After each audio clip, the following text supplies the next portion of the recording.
This is Outlaw Run at Silver Dollar City in Branson, Missouri.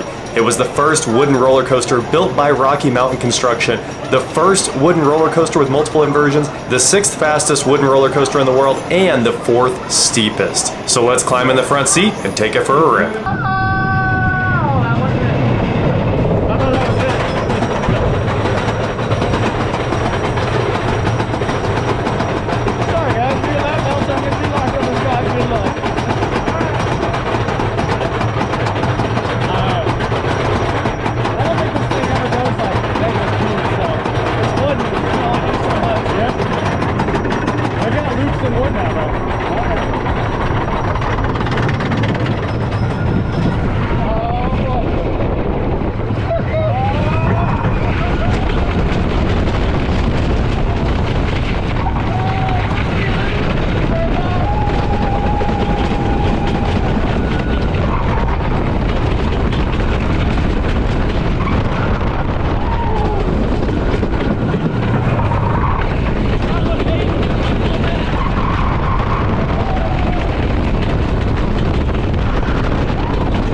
He would hate it.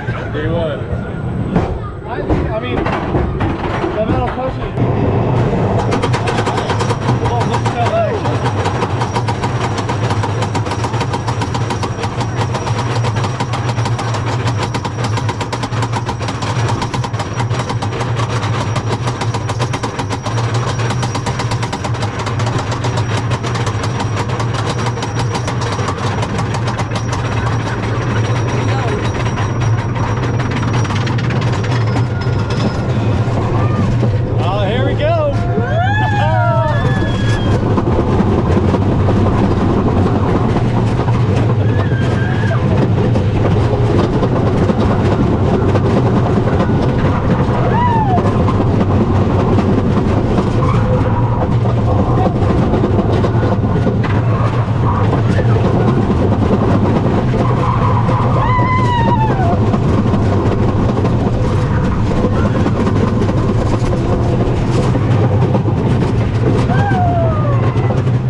So anyway, that's Outlaw Run.